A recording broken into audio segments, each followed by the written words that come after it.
Welcome back, dear viewers, and to shed more light on First Lady Intisar al-Sisi's speech to the inaugural session of the Islamic World Educational, Scientific and Cultural Organization that talks about women's empowerment and Egypt's efforts in this field.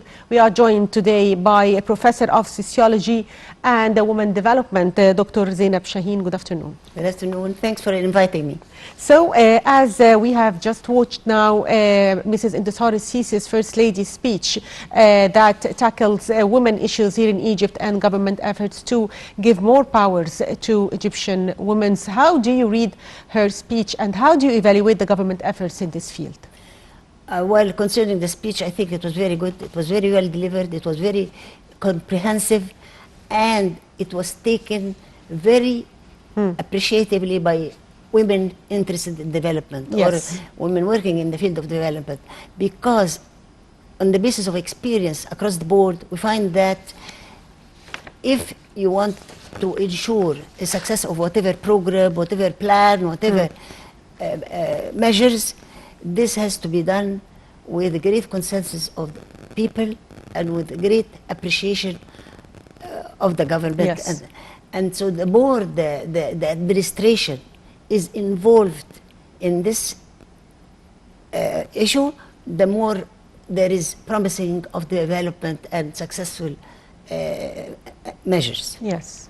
So if we talk about Constitution 2014, Egypt's Constitution 2014, it includes 20 articles that guarantees more rights for Egyptian women. Do you think that we need more laws, or we are now giving good rights to Egyptian women?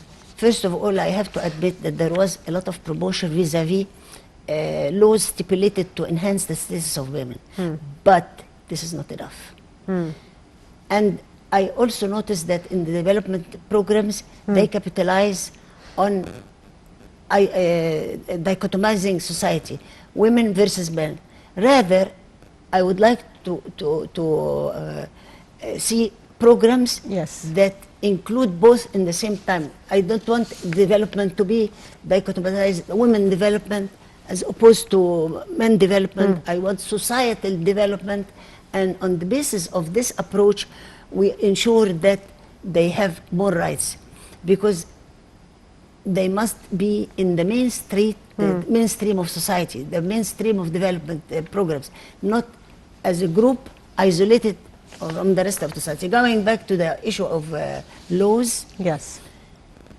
and I think and believe that it should be expanded, more laws to be stipulated, Yes. because there are many issues that are not yet covered. A lot of effort have been exerted in the area, but we need more to be sure that women and men get the right, because women development and women rights is societal right. Societal rights is women's right. We cannot discriminate. So when we talk about women development, we're talking about the development of society. We should not encapsulate a group and Yes. say we're going to focus on this group, yes, but with the understanding that they are part and parcel of the society as a whole, and therefore they should be subjected to development programs and empowerment strategies for society members. There are many men who are not as enlightened, as enjoying privileges, as successful as women. But we have to bear in mind that isolation is not really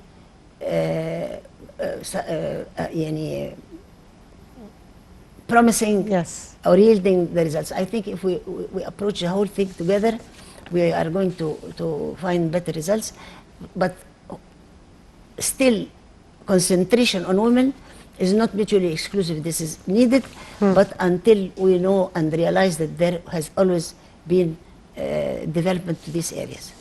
So also this speech was addressed to the Islamic world educational, scientific and cultural organizations, which declared 2021 as a Women's Year under the slogan of Women and the Future. So I can see now that there is a concern by the Arab world and the Islamic world to make women's life better in all fields. So how do you see this move by different countries, Islamic countries and Arab countries? I think all institutions, all different Yes. sectors of society, all groups should join forces and direct development Yes.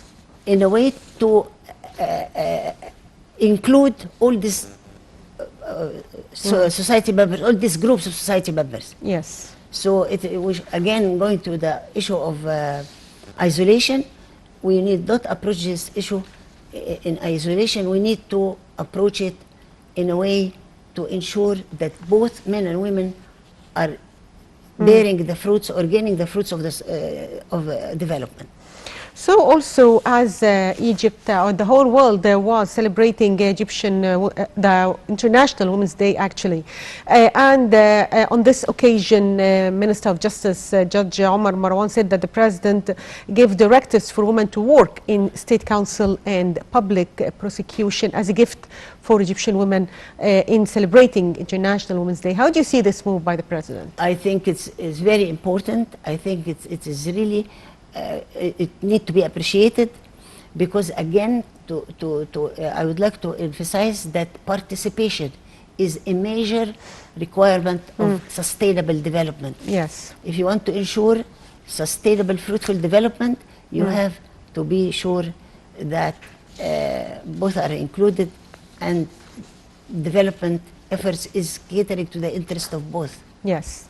Also, during her speech, First Lady said that President Abdel Fattah Sisi has always supported women's representation in Parliament and also in the cabinet. And now we can see that we have Egyptian women working as mayors. So, how do you evaluate the Egyptian women's participation in political life? I think there was a progress concerning the sector, but we need more participation because, again, participation is a basic pillar for sustainable development. Yes. We cannot ensure development without the participation of all segments of society. So I think it was very important step, and it has always been considered, but more is done in this area nowadays. If we talk about Women and International Women's Day, it was held this year under the theme of Women in Leadership, which supports the President's stance towards women achieving an equal future in a COVID-19 world. So how do you read the theme this year? Well, I think most of the issues, most of the programs are really privileged by gaining, by having an awareness of different issues that are promoting the development of society members. Yes.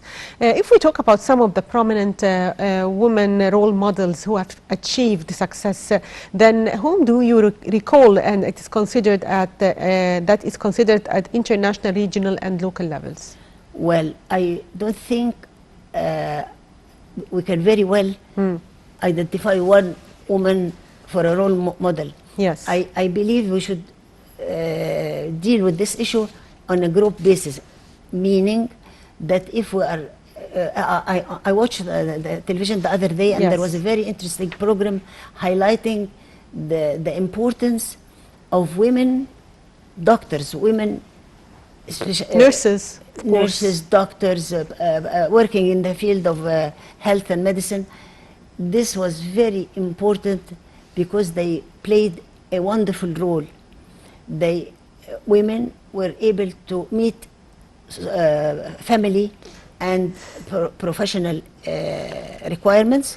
They exerted a lot of effort in order to collaborate with forces dealing with this problem, corona. And so I think it is quite important to highlight the role of groups, the role of sectors, the role of different professions, because there are hundreds and thousands of women who should really be considered as role models. Yes. Also, if we talk about Egypt's Vision 2030 and how can Egyptian women participate in achieving Egypt's Vision 2030 and be part of sustainable development? Keep at it. Join forces. Try to voice your needs and priorities.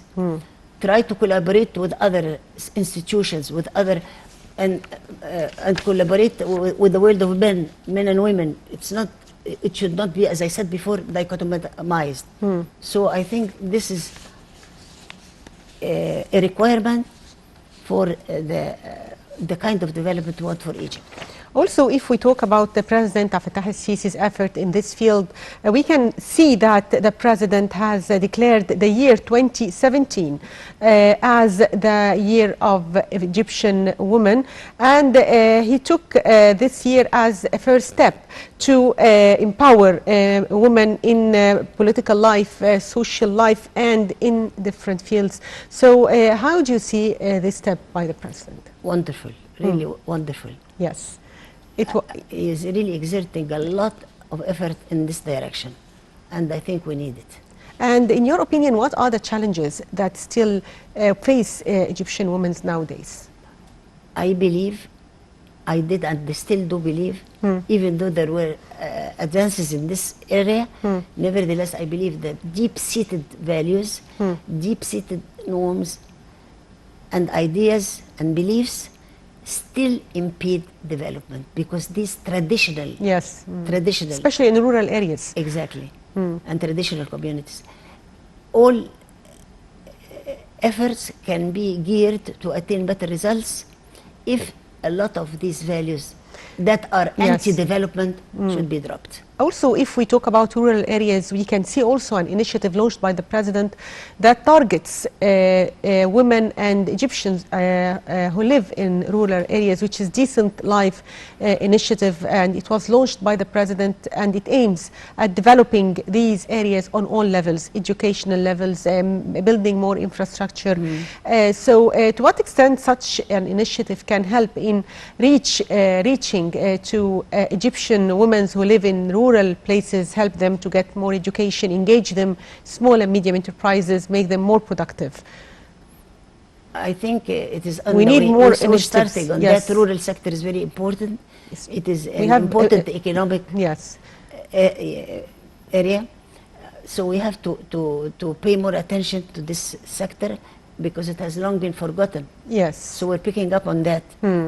Again, I say, join forces, civil society, government, administration, all should collaborate in order to enhance the status of rural community at large, and the status of people in the community at large, and the status of women. Yes, true. So because they are not mutually exclusive, but we want to always remind ourselves that we are dealing with women as an independent entity to be developed until further notice, until all should be subjected to development equally. So finally, I'd like to thank you, Dr. Zainab Shaheen, Professor of Sociology and Women Development. Thank you for being with us. Thank you for inviting me. And the viewers, show break, and we'll be back with some local news.